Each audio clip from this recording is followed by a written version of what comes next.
Kisah Nabi Muhammad Sallallahu Alaihi Wasallam, pertemuan dengan pendeta Buhairah. Seiring bertambahnya usia Muhammad, sifat-sifat kenabiannya mulai tampak. Oleh karena itu, masyarakat Mekah memberikannya gelar Al-Amin, yang berarti amanah, jujur, dan dapat dipercaya. Kehadirannya sebagai penerus dari Nabi Isa alaihi salam telah terdengar di kalangan para ahli kitab dan orang-orang Yahudi, bahkan sampai ada yang berniat untuk menghabisi nyawa Muhammad.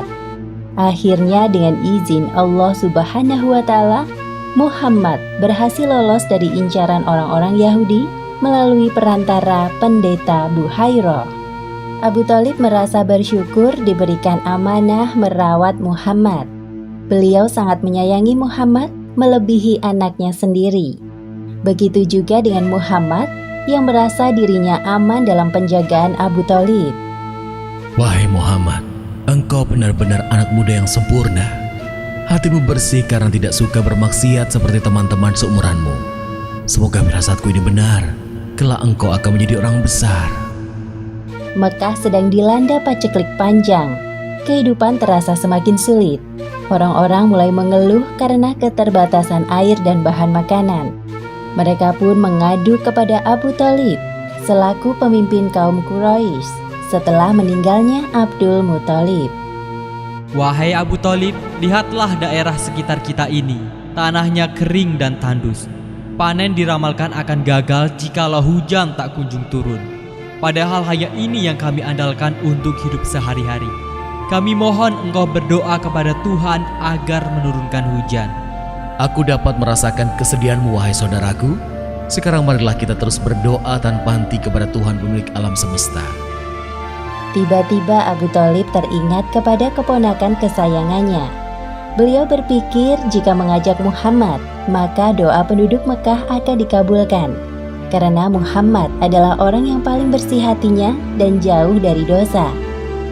Wahai Muhammad, ikutlah dengan paman. Kita akan meminta kepada Tuhan untuk menurunkan hujan agar tanah-tanah kembali subur. Baik, Paman.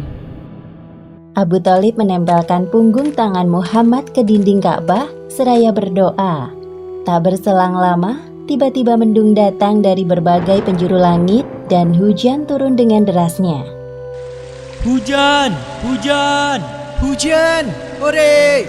Terima kasih ya Allah, Engkau telah menurunkan hujan yang penuh berkah kepada kami. Ketika musim panas datang di tahun 582 Masehi, Abu Thalib berencana untuk melakukan perjalanan dagang ke Syam.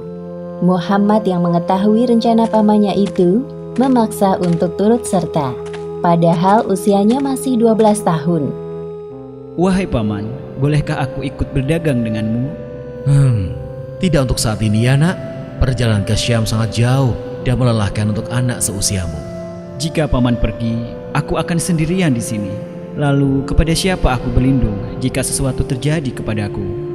Insya Allah, aku mampu melewati perjalanan yang panjang. Aku boleh ikut ya, Paman? Mendengar alasan Muhammad membuat Abu Thalib berpikir. Beliau kemudian berbalik badan dan mengiyakan permintaannya. Baiklah, engkau boleh ikut bersama kami. Senang kan? Hehehe, terima kasih Paman. Tibalah saat yang dinantikan Muhammad, yaitu perjalanan dagang pertamanya menuju Syam bersama kafilah Abu Thalib. Jalur yang mereka lewati adalah jalan kafilah barat, yaitu menyusuri Laut Merah, Madian, Wadi Al-Qura, Hijr, dan kota Busra. Bagi para kafilah dagang, Busra merupakan pusat perdagangan yang ramai sebelum tiba di Syam. Di daerah ini pula, ada seorang pendeta yang terkenal bernama Buhairah. Kafilah Abu Thalib memutuskan untuk beristirahat sejenak tak jauh dari rumah ibadah milik Buhairah. Sementara itu di kediaman Buhairah. Aneh sekali, awan itu terus mengikuti kafilah dagang itu. Seakan-akan menjaga mereka agar tidak kepanasan. Tapi siapa yang harus dijaga? Aku harus mengundang mereka untuk memenuhi rasa penasaranku. Wahai pelayan, aku perintahkan kalian untuk membuat makanan yang lezat dalam porsi besar. kita akan kedatangan tamu-tamu istimewa. Baik, Tuan. Biasanya Buhairo tidak tertarik dengan kafilah dagang yang lewat. Namun kali ini ada yang berbeda. Selamat datang di Busro, wahai kafilah dagang yang sedang istirahat. Tanpa mengurangi rasa hormatku, aku ingin mengundang kalian semua untuk makan bersama di rumahku. Tentunya, aku telah menyiapkan banyak hidangan untuk mengisi kekosongan perut kalian. Wah, sungguh mulia niatmu wahai rohib. Padahal sebelum ini kami sering lewat rumah ibadahmu. Namun perlakuanmu kali ini sungguh ramah. Apa hari ini istimewa bagimu? Ya, dan kalian semua adalah tamu istimewaku. Ayo, mari masuk ke dalam. Semua orang kecuali Muhammad masuk ke dalam rumah Buhairo.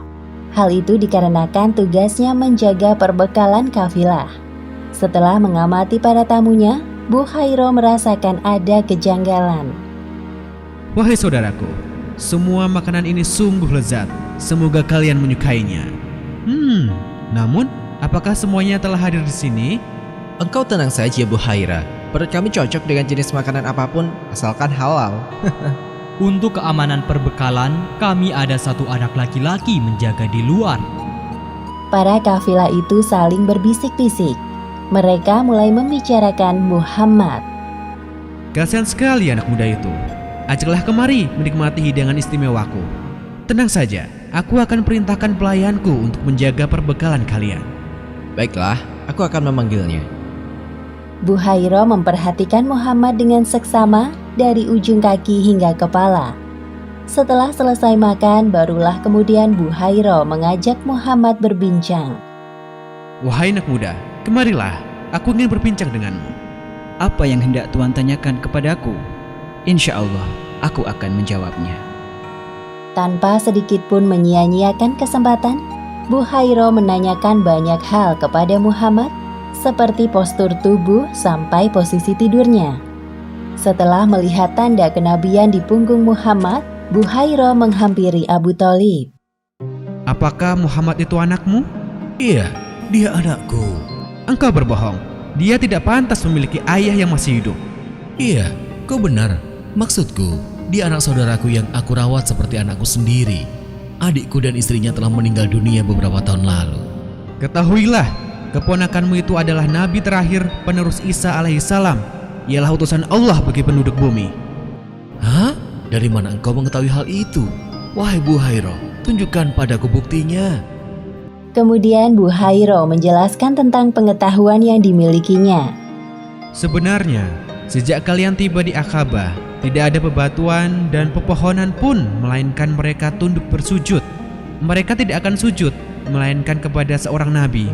Aku bisa mengetahuinya dari tanda nubuah yang berada di bagian bawah tulang rawan bahunya, yang menyerupai buah apel. Kami juga mendapatinya di dalam kitab kami.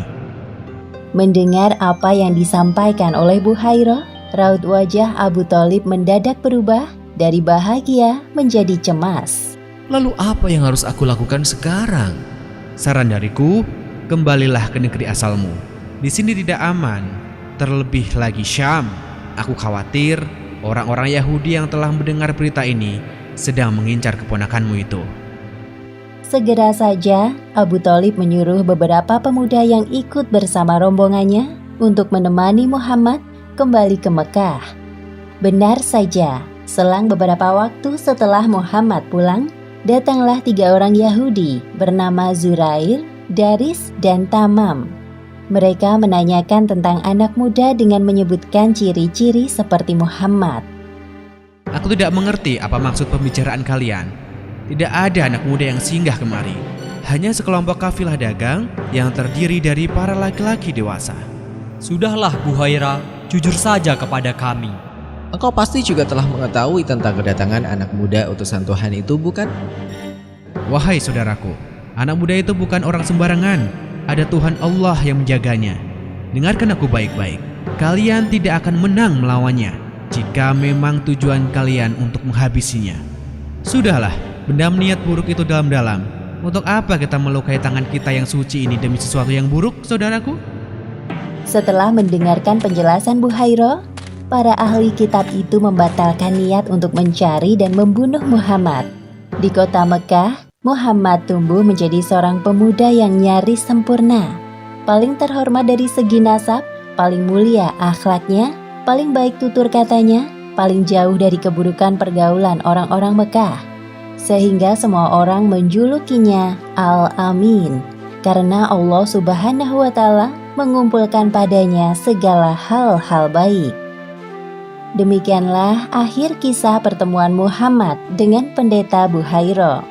Hikmah yang dapat kita ambil dari kisah ini adalah Allah Subhanahu wa Ta'ala memberikan perlindungan kepada Muhammad dari kejahiliahan penduduk Mekah dan orang-orang Yahudi, bahkan sebelum beliau diangkat menjadi nabi.